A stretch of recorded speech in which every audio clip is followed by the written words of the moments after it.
Arkadaşlar merhaba. Bu videomuzda sizlere Tick'n komutundan bahsedeceğim. Tick'n komutu kütük oluşturma komutudur bir nevi. Geometri içerisinde bulunan eksakt geometri kategorisi içerisinde Tick'n. Seçtiğimiz yüzeye kütük oluşturuyor arkadaşlar. Yalnız şurasının single veya tanjant olmasına dikkat edin. Hatta direkt single olmasına dikkat edin. Genelde bir body olarak geliyor. Seçtiğiniz zaman body'yi komple alıyor arkadaşlar. Tıkladığım zaman örneğin 40 mm yazdığım için offset tıkladığım yüzeyden 40 mm'lik bir kütük oluşturuyor. Görmüş olduğunuz gibi delikleri de ekledi. İkinci offset'i yazdığımız örneğin bir 10 mm yazdığım zaman görmüş olduğunuz gibi buraya bir 10 mm ya da 20 mm bir boşluk bırakaraktan offset vererekten işlemleri yapıyor arkadaşlar. Çeşitli ayarları var. Bunları çok değinmek istemiyorum. Çok da kullanacağınız komutlar değil. İşte subtract yapabilirsiniz. Ekstra gelen yeni komutlardan. Veya unite yapabilirsiniz. Onu da nasıl yaparsınız? Örneğin burayı sıfırladım. Burayı unite yaparsam görmüş olduğunuz gibi body'yi algıladı. Bu oluşturduğumuz parça datamızda bir bütün haline geliyor. Artık bu datamız bu datayla aynı oluyor. Veya subtract derseniz bu datayı bu datadan çıkartıyor. Kesiyor. Onun haricinde Tick'n ne işe yarar? Nelerde kullanırız? Bundan biraz değineyim. Örneğin biz buraya taban atacağız. Pabucu buradan bastık.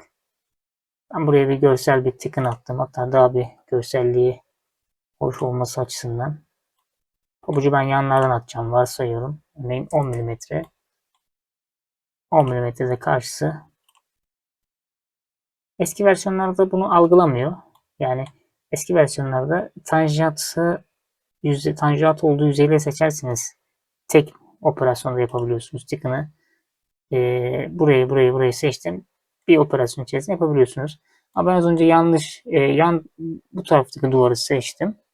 Yine de yaptı. Yani bu yeni versiyonda bunu yapıyor. Eski versiyonda yapmıyor. Eğer hatalıysanız diye söylüyorum. Onun haricinde ticker'larımızı oluşturduk. Offset komutuna girelim. Offset komutundan işte belli bir mesafe yazalım. 20 mm. Hatta offset komutun burasını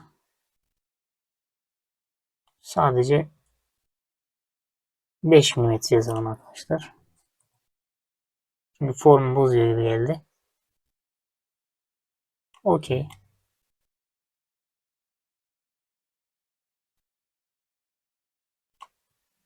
Şu anda parçamızı yönelt yaptığımız için burası açılı bir form gibi oldu. Burada yaptığımız işlemleri şu kısımda bir ürün ağacımız var. İşte örneğin Tick'n. İlk yaptığımız Tick'n burada. Çift tıkladım. Bakın Unite. Ama None dersem burayı düz yapacak. Bizim istediğimiz metot, komut da bu. Şimdi offset verdiğimiz zaman bozmayacak arkadaşlar. Bakın 5 mm daha yazdım. Apply dedim. Komuttan çıkmasın. 5 mm, 10 mm de buraya yazayım. Tamam. Şimdi 5 mm'de hatta diyelim ki pabuç ne kadar bağlayacak? 20 mm bağlayacak. 20 mm. 20 mm'de karşıya 20 mm'de yazdım. Okey dedim. İşte görmüş olduğunuz gibi bunu da takım parça olarak tanıtırsak veya programımıza örneğin tutucu olarak tanıtabiliriz. Parça olarak tanıtabiliriz. Bunları yaptığımız zaman programımız, takımımız buraya girmeyecek arkadaşlar. Tıkanı veya buradaki komutları bu tarz şeyler için kullanabilirsiniz. Bir sonraki komutta görüşmek üzere. Hoşçakalın.